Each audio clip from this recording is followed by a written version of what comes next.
incredible success story to share with you, and that comes to us from the former mayor of Seattle, and that is Greg Nichols. He actually thanked us for providing such a beautiful sunny day for his appearance here today, and I kind of reminded him that we haven't had as many of those as we typically do, so I was trying to give him some credit for maybe bringing that to us, but whatever, we're very happy to have the mayor with us today. He has, as I mentioned earlier, has earned international recognition for the work that he has done. His reputation really does precede him in climate protection. He's done a lot to resolve the transportation issues, again in the city of Seattle, that is leading the effort to build the light rail system into the Metro Seattle area. He received the United States Environmental Protection Agency Award in 2006 for climate control. He is called the Rolling Stone actually called him the Pied Piper of mayors for his efforts to protect the climate. He's pledged that Seattle will lower its emissions to the amount mandated by the Kyoto Protocol, and he began the effort to enlist the mayors across the country to pledge to do the same thing. And he has secured, that effort has secured 1,000 mayors representing 86 million Americans that have signed on to the U.S. Mayor's Climate Control Agreement to reduce emissions voluntarily by 7% from the 1990 levels by the year 2012. He has received the prestigious fellowship from the Institute of Politics at Harvard University, where he has been in residence this spring. So without any further explanation, I think that has said a mouthful for his worldly experiences. Let's welcome former Mayor Nichols to share with us his accomplishments.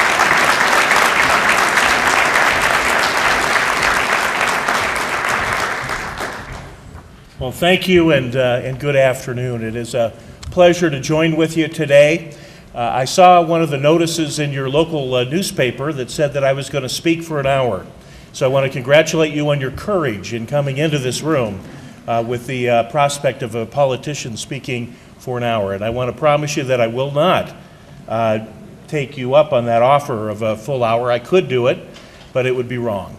And that particularly came across to me as I was sitting downstairs watching a little bit of the Mexico-France World Cup game and looking out the window at the beautiful mountains and this beautiful campus.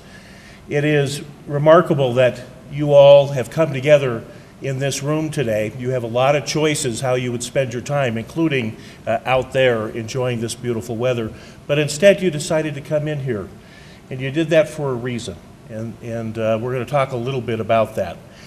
So I'm going to make a few points, and then I'm going to open it up and see what questions you might have about what we did in Seattle, what the mayors have done nationally, and maybe what we can do together as we move forward. First of all, let me brag a little bit about Seattle. True, it is not the sunniest place on earth. We have our share, maybe more than our share of gray days. But it's a remarkable place, and I guess as former mayor you would expect me to say that. But our history is really one of creativity and innovation. And you think about the economic history of Seattle, Bill Boeing deciding to make Seattle his home and starting to build airplanes there that helped lead to the 707 and the jet age, which helped to shrink our globe. Bill Gates and Paul Allen deciding to develop software there, which helped lead to the information age, which helped to shrink our globe. And most remarkable of all, the good folks at Starbucks who figured out how to charge $3 for a 50-cent cup of coffee. And we now stand in line all over the globe in order to participate in their vision. So we are a creative city. And that's a good thing, because we're going to need all of that creativity as we move forward and meet the challenges of the 21st century. It is going to take cities like Reno and Seattle and dozens of others across this country and hundreds of others across this globe for us to meet those challenges. Now, I need to start with a confession, and that is when I became mayor in Seattle, I was elected in the fall of 2001, the issue of climate protection was not on my list of priorities. As a human being, I was concerned about the issue. I thought, if this is something that threatens life on our planet, I should worry about that. But I assumed a couple of things. One, I assumed we had some time, that we had the benefit of time to figure out answers to this challenge. And secondly, I figured this is a global challenge. I'm sure there are some really smart people in our federal government who are looking at this and thinking about it and coming up with answers. It turns out I was wrong in both counts. This is a challenge that is facing us squarely today. It is affecting places from Reno and this area to Seattle to Florida, all over our country, all over our globe. We're seeing the effects of climate change. And so we do not have a lot of time in order to grapple with this.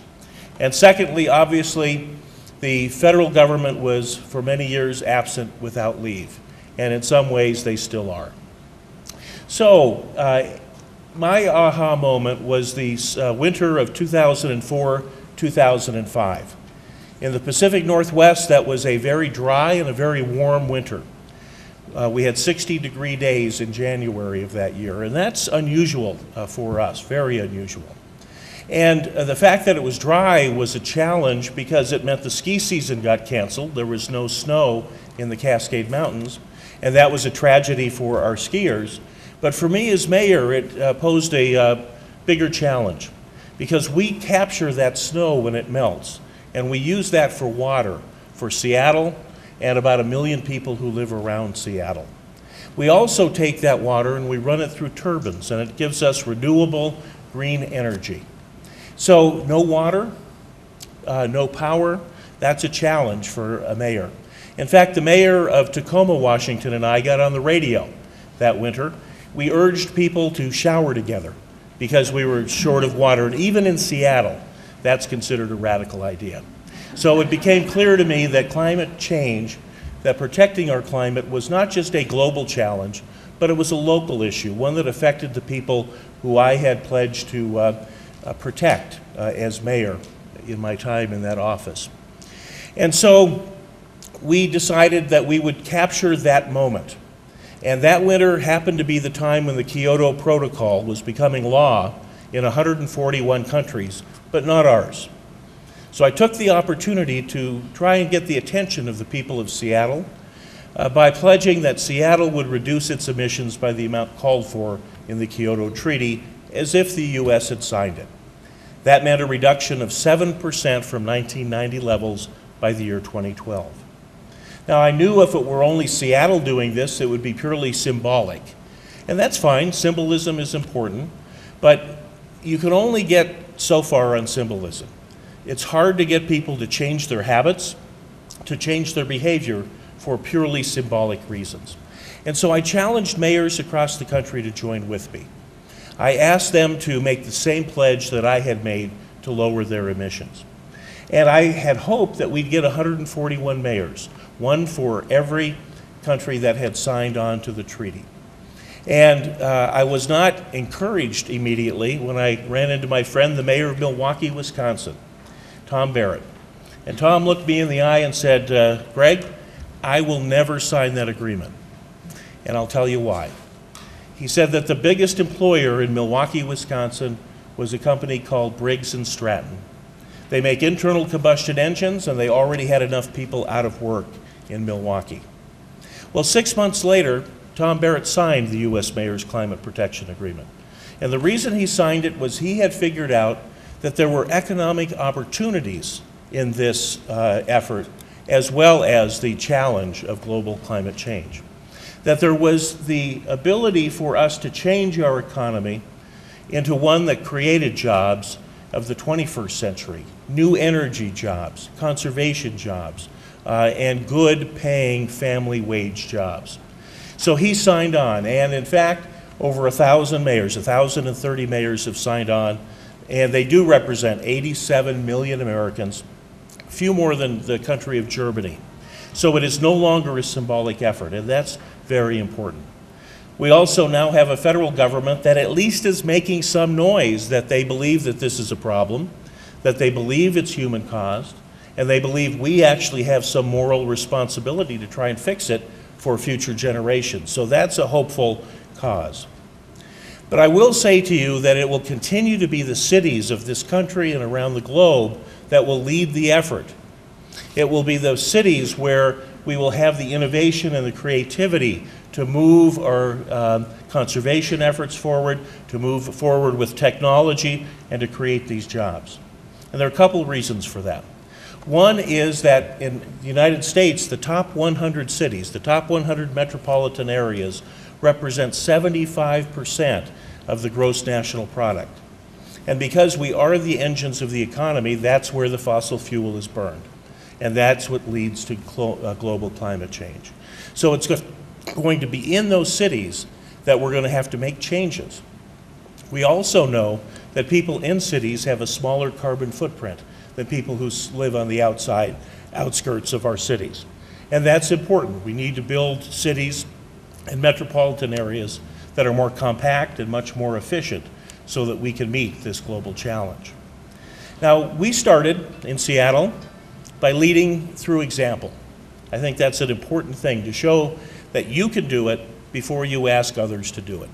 And so the city of Seattle reduced its corporate emissions, its carbon emissions, by 60% from 1990 levels. We did a lot of different things, many of which the city of Reno is doing. Many other cities are doing as well, but we showed that we could reduce our own emissions without destroying our budget, without destroying our ability to provide quality services to the citizens that we serve. Secondly, we engaged the leadership of the community, the civic leadership, the environmental leadership, the business leadership, in writing a plan. How are we going to take this pledge of reducing our emissions and make it real?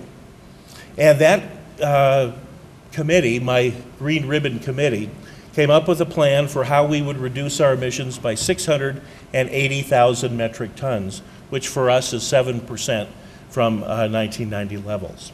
And step by step by step, we've been implementing that plan. Now, the biggest challenge with a global problem is for individuals to feel like they can make a difference. This is a global problem. It ought to be debated at the United Nations. It ought to be done in the Department of Energy back in Washington. What can I do? Well, the fact is that it is going to take hundreds of millions, in fact billions of changes in habit on the part of each and every one of us if we're going to meet this challenge. And that leadership is going to start individually in our homes, in our businesses, and in our neighborhoods. And that leadership then is going to trickle up, because we're going to someday see an international treaty that will replace Kyoto. I was in Copenhagen in December when the meeting of the parties took place, COP15. And we were disappointed that an international treaty wasn't arrived at, but someday it will. But let me predict to you, without fear of contradiction, that it will be a very weak treaty. It will need to deal with the concerns of the United States, of China, of India, of farmers in France. And as a result, it will be a series of compromises that will make it a weak treaty. But it's still important, because it means that there's a human commitment globally to solving this problem. Now, one day, the United States Senate will get around to adopting energy legislation. I predict that. I will not give you a date. But they will someday act. But again, it will be weak legislation. We've seen the House act, and that was a big step, but it was a weak bill. The Senate will have different compromises than the House. When they get together in a conference committee, they'll come up with additional compromises, and the bill that comes out of it will be relatively weak. And that's okay, because it will represent a human commitment in the United States to solving this problem. And the challenge for us at the local level will be to not accept that paper, whether it's the treaty or the legislation, as a limit on what we can do, but instead accept it as a foundation, a place for us to jump off and try new things, to push the envelope, to figure out how we can make our communities more sustainable and more livable for our people. Because if we're going to be successful in creating denser and more compact and more efficient communities, it means you have to think about every issue that the city deals with in a different way. You have to have a safe city. People will not live near people if they think that they're unsafe. You have to have great schools. People will not send their kids or live in a place where they don't think their kids are going to get a great education. And we in the West have a particular challenge. We have something of an addiction to the automobile. And we're going to need to break that habit over time. We're going to have to figure out how we get past the dichotomy that I know we had in Seattle, and I suspect you did too as another Western city. And that is, we hate sprawl and we despise density. You can't have it both ways. You have to figure out what kind of a place you want to be when you grow up. And it took us a couple of years, early in my time as mayor, to just have that conversation as a community. What did we want our city to look like? How vibrant and dynamic a place did we want it to be? And what were the tools, such as density, that would help us to achieve that? It is, I think, one of the interesting parts of this issue is that it affects all of us. Reno and Seattle are very different places. You are a high desert city. You have sun. We are a coastal city at sea level. We have less sun. We have different political cultures probably, but we also have an awful lot in common, and that is that we want to provide a great place for our children and our children's children. And that brings us together in this common cause. It allows us to share ideas back and forth, to learn from each other what works and what doesn't work as we try and build a more sustainable future for our children and their children. So I want to thank you again for being willing to come in this room, inside on such a beautiful day, to roll up your sleeves and figure out what you can do in your neighborhood, in your business, in your community to move the ball forward. I want to thank you for thinking of me and inviting me to come and share a few words with you. And I'd like to open it up and see what's on your mind, what questions you have, either what we've done in Seattle, what other cities have done, or what you think your city ought to be doing. Thank you.